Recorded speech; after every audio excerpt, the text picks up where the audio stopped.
Alright guys, welcome back to another video. In this video we're going to be doing our first HO scale locomotive modification. And this isn't necessarily going to be on a locomotive that's DC like the last video we did, which was the Montour 040 shifter. This video we're going to be doing this MTH HO scale Gs-4. It is DCS, but DCC compatible. Excuse me. And the thing we're going to be fixing on this locomotive today is not necessarily something very large, but it is something that I've had a problem with ever since I got this locomotive. It is not something that's actually fix running quality. It's not going to improve how it handles on the track. It is just going to fix one physical gripe I've had, which is the distance between the tender and the locomotive. And the reason why it's so far apart is MTH has this wireless drawbar setup, which is basically just a piece of plastic that plugs in, and it's pretty good in concept actually. There's no wires that get snagged, no wires pull out of plugs. It's pretty good. The one problem with this is that you can't adjust the distance, and they make them freakishly long so they can go around 18-inch radius, and I really don't understand why they did that. Nobody's going to be running their Gs-4 on 18-inch radius. You're going to get 22, 28, 30, you're going to get some larger radius for a locomotive that's this long, and you're also going to be pulling some pretty long passenger cars that won't even be able to handle 18. So the fact they did that, a little strange, sure, but the Gs-4 was one of the first locomotives that MTH put out in HO scale. So the way we're going to be fixing this is I'm going to be adding this drawbar to the locomotive, and this one is a shorter drawbar. And the way you can acquire these shorter drawbars is just calling up MTH, and if you get the right person, you'll be able to get these you'll be able to buy these shorter drawbars. This one, I'm not sure what locomotive this belongs to, as I got this at a hobby store that's MTH certified, and they didn't tell me what locomotive it came to, but either way, we're going to be installing that into this locomotive, and I'll be walking you guys through the steps. Alright guys, the first thing we're going to do is we're going to pull the locomotive off the tracks. Fill this little detail part. Just pull it off. Alright, here's the locomotive. And I'm going to show you guys the actual physical difference between these two drawbars. So here's this one. Here's the one on the locomotive. If you could put it back there, you can definitely see how it is. Let's see a good angle. There you go. It is quite a bit shorter. So yeah, hopefully this will bring the locomotive closer to the tender, and it will. It literally is shorter, so this will be a nice fix for that. All right, so to start out, guys, we're gonna pull this locomotive apart. And MTH, when they made their locomotives, they make some pretty easy access points to getting into their locomotives. For example, on this Gs-4, there are 2 screws to get inside of it, and I think that's the case for most of the locomotives. There's always going to be 2 screws under some detail parts. On the Gs-4, there's one under this little filler hatch. There's one under this ventilation hatch. So I'm just going to take that off. And this you have to be pretty careful on to pry it up, as there's some small tabs. I broke one off a while ago.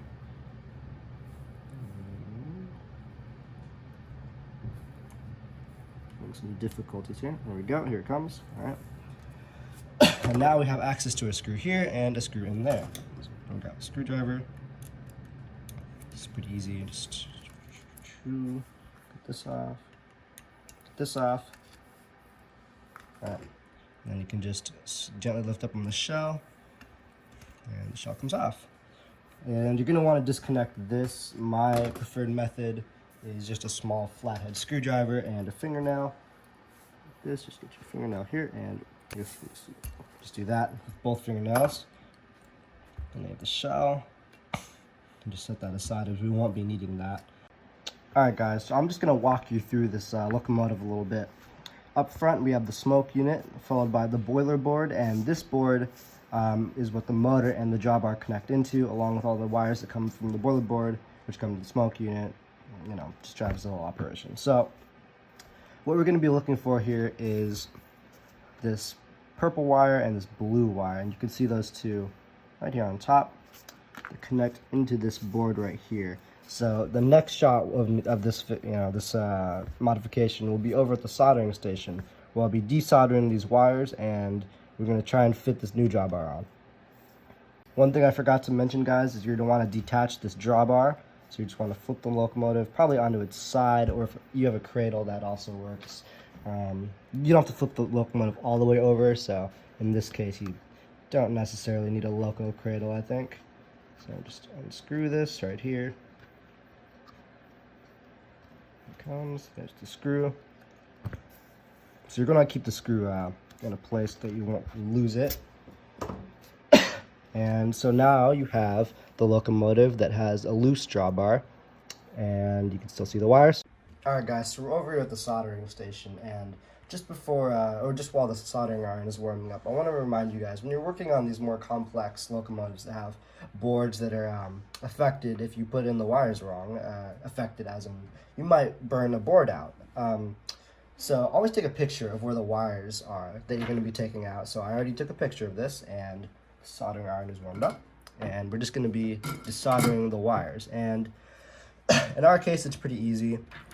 Just give the loose drawbar a little tug. You can figure out it's this blue and purple wire, as it is the same color on the replacement drawbar.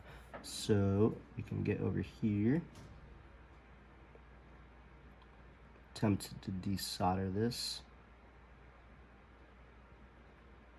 There we go, there's one. Apologies about that, guys. The camera fell over. So we got that wire desoldered, as you guys saw just before you took your descent. Now we hit the last wire, and we've got that desoldered. So that is a pretty easy step. So as you can see, these wires just come through this little section in the bottom right there, and you can just pull them out. Pretty simple. All right, guys. So I went over and grabbed the other drawbar, and obviously the other drawbar is the one that's much shorter. And I know that doesn't look like a lot of difference. That will make a lot of difference. Just it's a very small distance in reality. So just making sure this is the actual shorter one. Okay. So I need to refer back to the picture I had to figure out where I put these, or which way to put them, and I will get back to you guys. I guess that's pretty self-explanatory, but the purple wire should be on the left side. That makes sense. It's the way that makes it go out. So I will get these wires soldered in.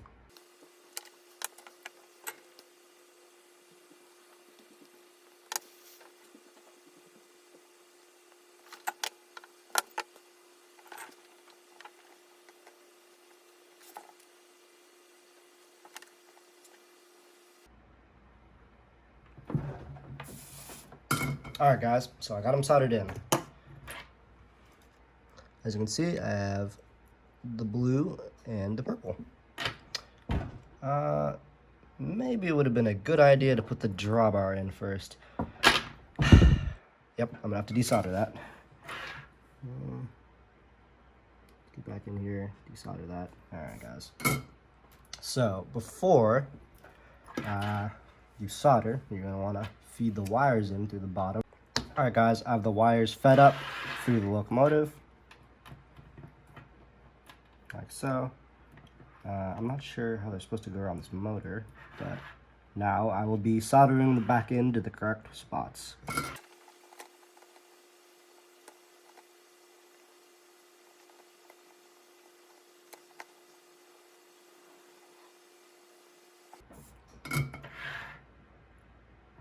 Alright guys, so I have them in.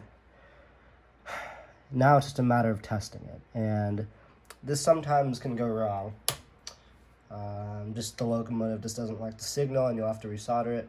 I'm going to go over to the bench and test it out. Alright guys, here we are back over at the bench. Got our new drawbar all mounted up. This is actually a pretty cool mod, can't even lie. So now all this we have to do to test it, grab our drawbar screw, gently put the locomotive on its side, get it through this hole, get the screw through the hole, and just screw it back in the hole that it came out of, which is centered under the back bottom of the locomotive, or the rear of the locomotive. There we go. So pushing the locomotive away, but it's okay. There we go. Feels pretty good. So I'm gonna put it onto the tender. Well, actually, I'll put the shell back on just to test it. It's a good indicator to make sure the marker lights and all the cool features work. The MTH locos are really known for. So I got that plugged back in. So one thing you want to make sure about, I almost forgot, when you're putting the shell back on, is going to want to make sure the boiler board and all these extra wires are just sort of packed down and out of the way of the drive shafts, and just sort of not going to get just destroyed by that shell when it goes back on. So you want to sort of bunch them up there. That looks good. Okay.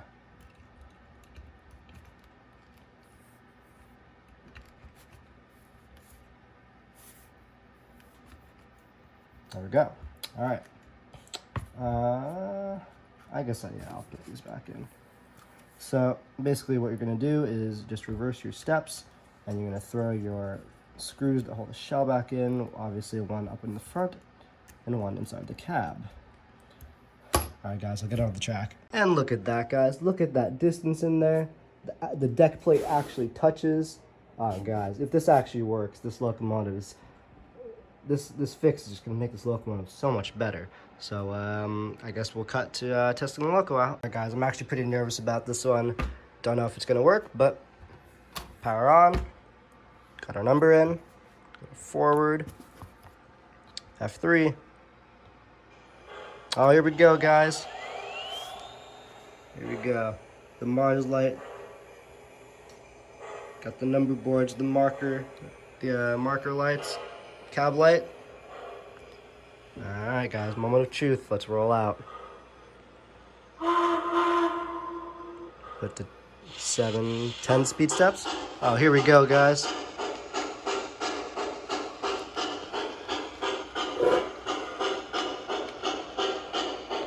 Let's give it a little more throttle.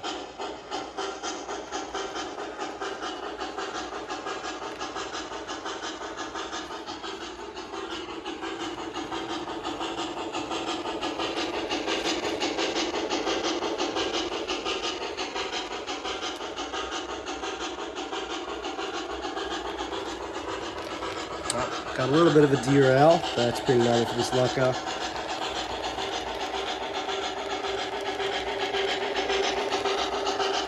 Alright guys, so this is a complete success. I did not expect this modification to go over this well. I am very excited that this works, as I have a much better looking Gs-4 now. That just looks so incredibly it's just so much better than the old Drawbar. So if you guys have any questions, if you want to contact me about more detail on how I did this modification, you can. I'll give you more information. I think I laid it out pretty well in this video, guys, but if you have any extra questions, always comment. I will answer any comment you guys ask, or any questions you guys ask in the comments. Thank you guys for watching, and I'll see you guys in the next video.